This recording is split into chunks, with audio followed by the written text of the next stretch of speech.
Hi, Mystery Recapped here. Today, I am going to explain a French horror drama film called They Came Back. Spoilers ahead, watch out, and take care. The movie begins in an anonymous French town, where one day, a crowd of revived dead people walk out of the cemetery unexplained. They calmly stream down the road in a silent procession while the bystanders watch in astonishment. As the crowd gets larger, the town council holds a meeting to discuss the matter. They're just as perplexed as the common people. The mayor reveals that the entire world is facing the same situation at the moment, and no one knows what is causing the dead to come back to life. Initial estimates show that more than 70 million men and women have revived all over the world, and the counting is still going on.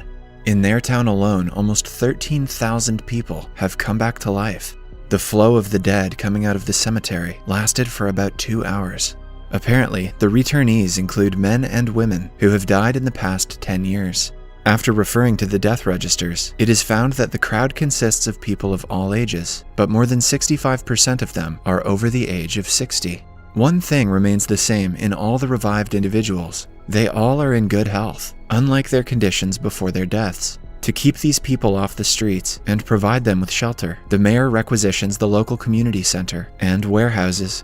He says that it is vital to keep all the returnees together, to identify them and send them back to their families, because they are now the citizens of the nation and deserve rights. The committee together estimates that they have to keep the returnees in such facilities for 3 to 6 months, and dismisses the meeting. Soon, the dormitories start being prepared, where the individuals will be accommodated according to their gender and age. Among the revived individuals is the mayor's wife, Martha. Someone brings her to the mayor, but he refuses to see her and sends her home. A member of the town council, named Isham, had lost his 6-year-old boy, Sylvain, some years ago. He and his wife, Veronique, go to one of the dorms looking for the kid. On their way, they see many returned people who are being tested and interviewed. The returnees seem to be void of emotions as they stare into the distance and do not indulge in conversation until they are approached by someone first. The couple shows Sylvain's pictures to the officials, who ask them to wait. They are also told that they can either take the kid home or leave him in the dorm if they aren't ready. When the kid arrives in front of his parents, they are beyond shocked. The scene shifts to the mayor's home, where he meets his deceased wife for the first time. She acts like she has never been gone and asks him why he is late. Meanwhile, Isham's co-worker, Rachel, is in her home, overwhelmed by everything that is going on. Her husband, Matthew, died in a car crash 2 years ago, but she has already accepted his death, so she isn't sure if she should welcome him back to her life. The following day at work, Isham tells her that his son is exactly like how he was prior to his death. He acts like nothing has changed. He also asks Rachel if she plans to bring Matthew home, but Rachel just dismisses the conversation. The town council holds a meeting again after a few days. They are now concerned about the potential unemployment and housing problem in the future. Moreover, the returnees are slow, and they cannot communicate well, which means they are not as efficient as they were in their previous jobs. The council also addresses that the revived people suffer from effects similar to those that may be seen after a severe concussion, such as disorientation, sleep disturbance, and wandering. But for some strange reason, their motor functions are unharmed. Then, we are shown Matthew, who has returned to his job as an architect. However, he is sluggish in his job and only speaks when people talk to him first. Rachel has still not tried to find him. Soon, another problem for the council arises when the returned start to walk out to the woods at night. Researchers believe that they might be trying to look for a familiar place, or it could just be a response to the traumatic experience of dying. To solve this problem, a doctor named Gardet develops a sedative that only works on the returned. He also trains the security guard at the dorm on how to stop them from wandering off to the woods. While observing the sleeping revived people, he notices Matthew dressing up and walking out. The security guard claims that he does this every night and goes to his work. The doctor finds this strange and follows Matthew to his work. There, he sees a group of returned people having a meeting. According to the watchman, they do this every day. One day, Rachel is returning home from work when she notices Matthew following her. The two do not talk and simply make their way home. Dr. Gardet, who has been observing Matthew's behavior, follows them. Rachel is still not comfortable being around her husband, so she goes to her room, claiming that she has to rest. At the mayor's home, he organizes a party to reintroduce Martha to the family members. However, in between the dinner, she stops talking and walks away towards the woods. Her caretaker says that she has been walking around the yard the entire day. The mayor follows his wife and tries to bring her back to the table, but she continues walking without any explanation. Meanwhile, at night, Rachel approaches Matthew and starts a conversation. She eventually kisses him, hopefully after asking if he's brushed his teeth, and the two end up having intercourse in the living room, while the doctor spies on them through the window. This man is a true scientist. In the next council meeting, a lady brings up the fact that the revived people have body temperature lower than a normal person. Because of this, they are picked up by thermal cameras as whitish figures. So, the council decides to observe their activities through the cameras attached to hot air balloons spread throughout the town. Their main aim is to find out more about the nightly meeting that the returnees often hold in different parts of town. When the first set of reports arrives, a surprising element is found.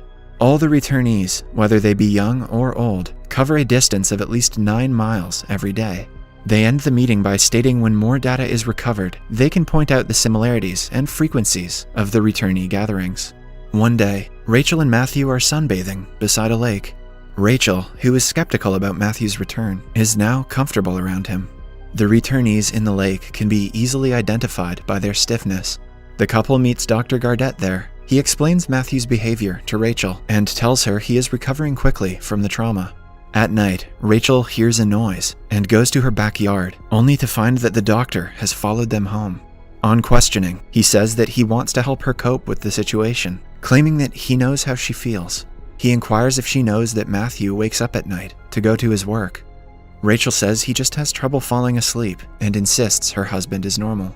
After making him go away, she returns to her bedroom and finds Matthew awake. He asks her if she was talking to someone, but she lies and says she wasn't. The next day at work, Matthew submits his work to his boss, but his reports make little to no sense. Even when the boss explains his errors, Matthew doesn't understand. Hence, he is demoted to the technical part of the company, where other returnees like him work. In the following town council meeting, the officials declare that the semi-normal behavior that the returnees show is an illusion. They have been imitating the expressions of the living and following the memories of what they used to do before their deaths to create an illusion of being normal. But they are not capable of innovative jobs at all. At night, Matthew gets dressed without Rachel knowing and goes to his work. This time, the doctor overhears what the returnees talk about in their meetings. They seem to be talking normally about city maps and areas around the town. Meanwhile, the kid, Sylvain, wakes up in the middle of the night and bangs on his front door, wanting to get out. His parents are worried about him. The school has informed them to take Sylvain somewhere else because he scares the other kids. His mother cries, saying that all he wants to do is run away from them. Similarly, the mayor's wife also tries escaping by jumping off a fence, but the mayor stops her. The following day, he talks to Rachel about his wife. He is worried that one day he will wake up at night and she will be gone, but Rachel claims that it is their fate. It is clear that all the returnees are trying to escape from their homes and gather together, but no one can decipher what they are talking about in their nightly meetings. Rachel goes to Dr. Gardet that day to ask him how she can help Matthew get back to normal, but the doctor says that she can never bring him back to how he was before he died. The most he can do is remember everything that happened before his death. The doctor also shows her a clip of Matthew, saying that he met Rachel 2 weeks ago when he had been dead for 2 years before that. Rachel loses all hopes of getting her husband back and returns home only to find him missing. Somewhere else, a security guard finds Matthew and other returnees in a field and asks them to go away. Just then, a loud explosion is heard from nearby. Following that, the returnees detonate several explosions throughout the city. All of them have come to the street and make their way to a tunnel. The mayor wakes up to his wife missing and drives around looking for her.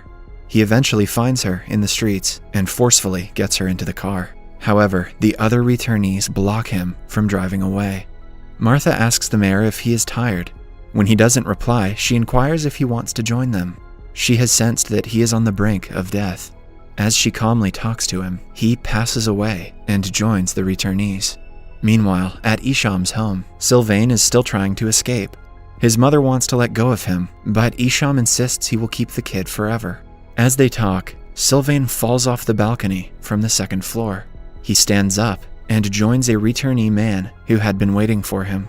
In retaliation to the explosions, the military gasses the returnees with a chemical that induces a permanent coma. After guiding some of the revived people to the tunnels, Matthew makes his way back to a worried Rachel. He tells her everything that happened on the day of his fatal car accident. He remembers that they had a fight and he took off in his car, angrily. When he returned home, Rachel was missing, so he went looking for her. Knowing that Matthew is looking for her when the accident happened, Rachel cries. She follows him into the tunnels, tearfully kissing him goodbye, before he disappears into the darkness. In the morning, the military carts away the comatose bodies of the returnees. In the last scene, the bodies are laid atop their graves in the cemetery and slowly vanish. Subscribe for more videos like this, turn on notifications, and leave a like to help the channel out. Thank you for watching.